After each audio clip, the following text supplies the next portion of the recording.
This video is for topic area 2, market research to target a specific customer. And this is 2.6, the benefits of market segmentation. So we've already looked at what market segmentation is, which is breaking down the market into particular groups of customers. So this is based on things like age and gender and income, etc. And what we need to look at now is the benefits of doing that actual process.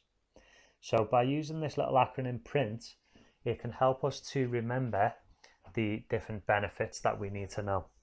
So the first one's profits increased, retention of customers, increased market share, the needs of the customers are met, and targeted marketing. And we're going to take a look at each of those. So profits are increased. Basically, the more that you segment your market and literally identify specifically who your customers are, then the more you can increase your profits. The more that you do the right things, the more money that you can make. So if you think about our example with JD Sports, they have segmented their market in multiple different ways so that they can target those specific customers. And because they have targeted male and female and teenagers and children all specifically with different products, they will make the maximum profits that they can make. Next, we look at retention of customers. Now this is really important because obviously getting new customers is pretty hopeless if you lose your existing customers. So by knowing our market specifically, you can focus on keeping those customers happy. You can also gather customer feedback and make sure they're happy with the service. And we're going to look at customer feedback in a later video. Best example I can give here is for Apple, because Apple like to retain as many customers as they can. They like people to stick with Apple. So one of the ways that they do this is by having an operating system that does not really change. It kind of stays very, very similar over time. And that's because their idea is that if people like using our products, then they will like us to stick with the same type of layout. Next, we look at increased market share.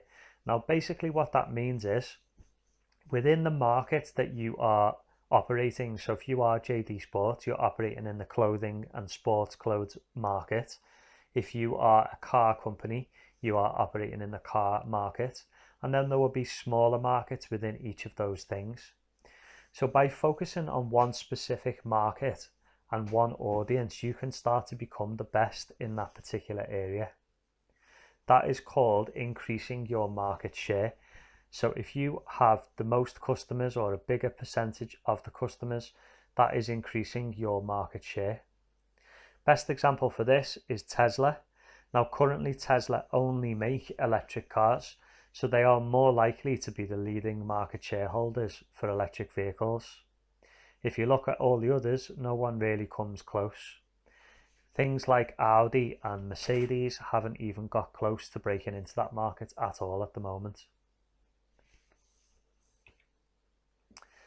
Next, we look at needs of the customers are being met.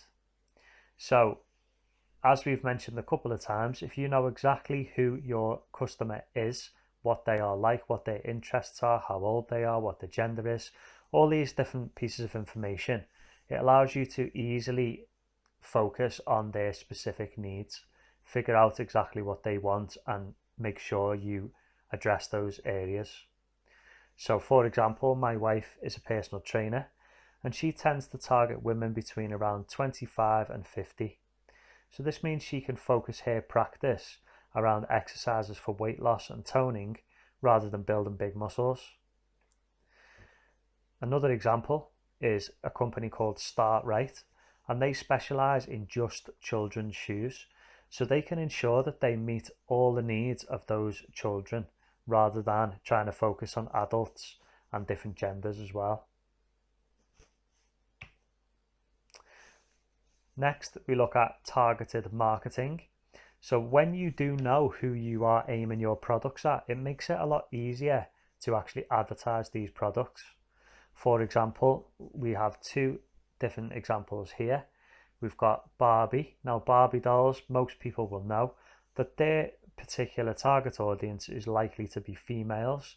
It's likely to be children.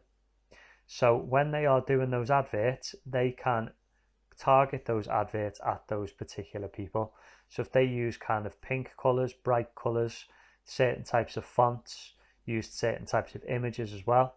And when it's videos, they tend to have like a voiceover and a certain type of music as well that is targeting those particular people. Then obviously if you get things like tools, most of the people that use these type of tools will be males. That's a statistical fact, it's not my opinion. And they will be adults as well. So they can choose to advertise in this particular way.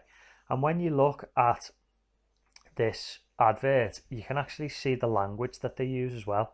Language like power, performance, and durability. And that's because adult males, they will be interested in having a tool that's durable, that's going to last them a long time. Got performance, which means it's going to do a good job for them. And it's got power, which means that they're not going to be having to work hard themselves. So this is how we can target our market specifically. If you don't know who you're aiming your products at, then it makes it very difficult to do this.